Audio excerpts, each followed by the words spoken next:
Hola a todos, les habla Andrés Cervantes y bienvenidos sean a mi canal Arquicultura.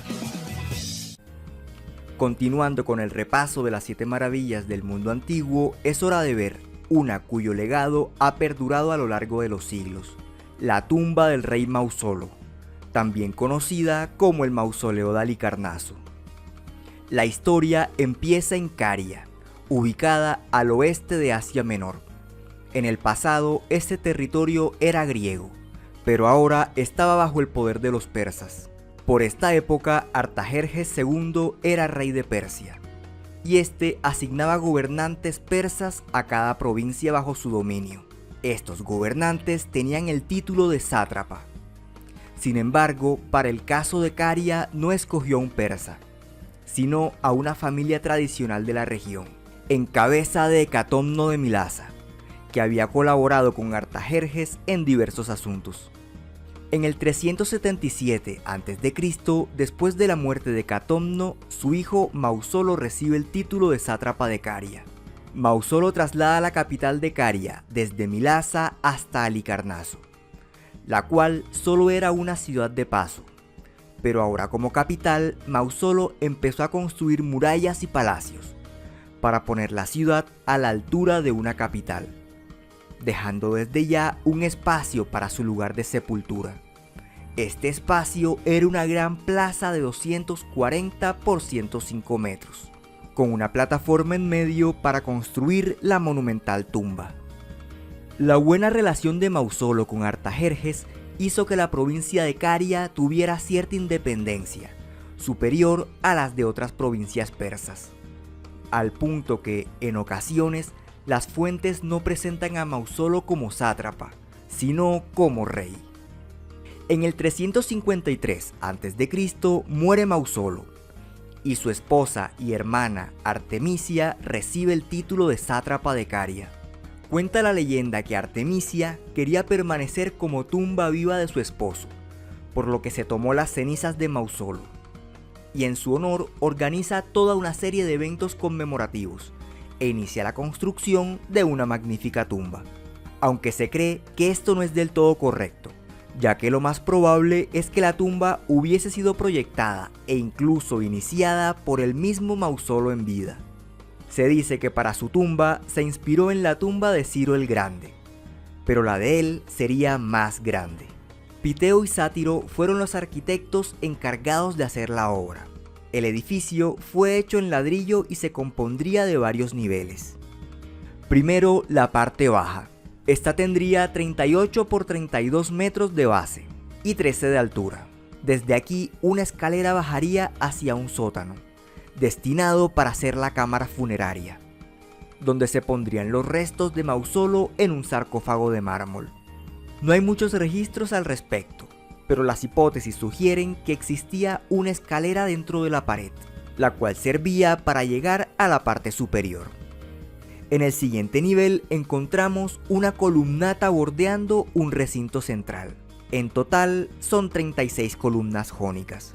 Se decía que eran 10 de cada lado, compartiendo las columnas de las esquinas. Pero esto significa que el mausoleo era de base cuadrada, y es bien sabido que no era así, por lo que muchas representaciones muestran 9 columnas del lado más corto y 11 del lado más largo, compartiendo las columnas de las esquinas. Esta zona tiene 12 metros de altura. Por último, sobre estas columnas, una pirámide escalonada, también de 12 metros de altura. En los restos arqueológicos se ven contrahuellas de diferentes alturas, por lo que la pirámide tendría una forma ligeramente curva. En cuanto al interior del recinto superior, no hay muchos registros sobre su uso y apariencia, pero algunas hipótesis apuntan que pudo ser cubierto con una especie de bóveda escalonada. La obra fue cubierta con mármol blanco, lo que le dio una apariencia reluciente. Lo impresionante del mausoleo no radicaba en su tamaño, sino en lo elaborada que era su ornamentación, para lo cual se buscaron a los mejores escultores de la época, pero además se usó la competitividad para incrementar la calidad del trabajo. encargándosele a cada uno los trabajos en cada una de las fachadas. Estos fueron Leócrates, Briaxis, Timoteo y Escopas. Este último participó en la reconstrucción del templo de Artemisa en Éfeso. Además de las molduras típicas de la arquitectura clásica, la base fue decorada con varias filas de esculturas, incluyendo soldados a caballo en las esquinas. Para el acceso se construyó una escalera flanqueada por leones y, en la parte superior, un friso que narraba la lucha de los héroes griegos contra las amazonas. En el nivel de la columnata, entre las columnas, se pusieron estatuas del doble de la altura real. Además, sobre la cornisa se agregaron más esculturas y ornamentos. En el 351 a.C., solo 2 años después de su ascenso al trono, muere Artemisia y es puesta dentro de la tumba junto con Mausolo. Muy seguramente la cámara funeraria estaría llena de toda clase de tesoros. Luego de esto queda como sátrapa su hermano Idriego, junto a su esposa Ada, que también era su hermana. Estos serían los encargados de terminar la tumba. Por último, en la cima había un conjunto escultórico que representaba a Mausolo y Artemisia en una cuadriga tirada por 4 caballos, alcanzando aproximadamente 46 metros de altura, por lo que, salvo por las pirámides de Egipto, debió ser de los edificios más altos del mundo hasta la construcción del Faro de Alejandría. Tras su muerte, Idriego y Ada también fueron enterrados en la tumba de Mausolo. Analizando la historia de este monumento, es posible ver la intervención de una familia, por lo que esta tumba no es solo el legado de Mausolo, sino de la dinastía hecatómnida. Este edificio presenta una mezcla cultural, siguiendo la forma tradicional de las tumbas persas, a quienes servía Mausolo. Pero como este era griego, se ve también una clara alusión a la arquitectura griega en el nivel de la columnata. Por último, la pirámide tomada de los egipcios. Todo esto integrado con una ejecución magistral del arte de la escultura, siendo esta la característica más notable de este monumento. Por esta época aparecieron listas de lugares dignos de visitar. Estos fueron las 7 maravillas del mundo, y este monumento apareció en varias listas, refiriéndose a él como la tumba de Mausolo, en lugar de usar el nombre con el que actualmente le conocemos. Resulta que, así como el templo de Artemisa era llamado Artemision, o el templo de Atenea Partenos era llamado Partenón, la tumba de Mausolo era llamada Mausoleo. Con el tiempo, esta palabra se extendió a todas las tumbas monumentales, quedando entonces la tumba de Mausolo como el Mausoleo de Halicarnaso. Durante los próximos siglos, la ciudad sería invadida y saqueada varias veces, pero el Mausoleo de Halicarnaso lo soportó todo. A comienzos de 1400 se les permitió a los caballeros hospitalarios instalados en Rodas que ocuparan Halicarnaso, y ahí construyeron el castillo de San Pedro y reforzaron la muralla. Lo que finalmente destruyó el mausoleo fue un terremoto en 1404, que lo hizo colapsar dejándolo en ruinas. Los restos quedaron en el sitio poco más de un siglo, aunque se fueron usando poco a poco en otras construcciones. En algún momento después de esto, los saqueadores de tumbas consiguieron acceder a la cámara funeraria, despojándola de todo su contenido. El final definitivo del mausoleo de Halicarnaso fue en 1522, cuando los caballeros de San Juan, previendo un ataque otomano, utilizaron sus restos para la reparación del castillo de San Pedro de Halicarnaso.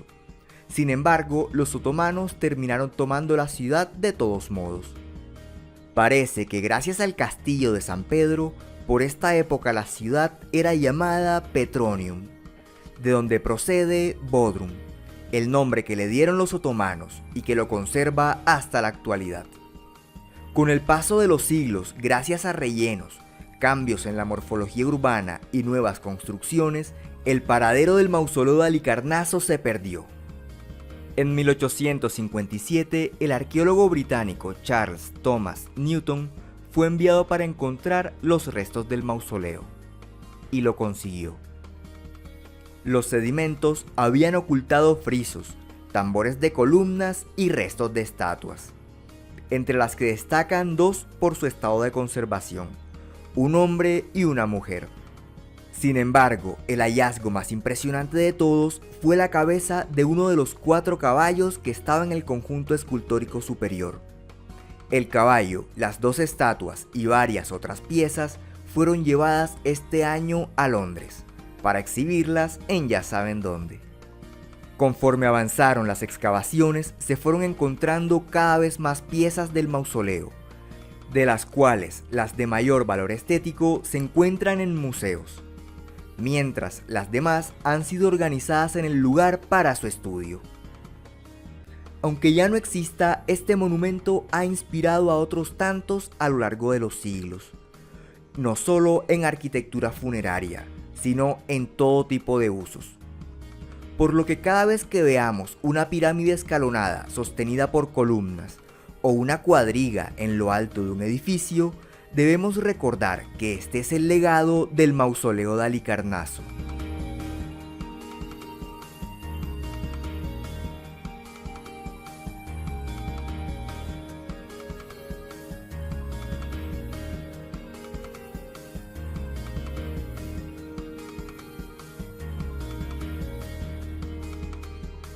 Y bueno, esto ha sido todo por hoy. Si te gustó, no te olvides de darle like y compartir con tus amigos.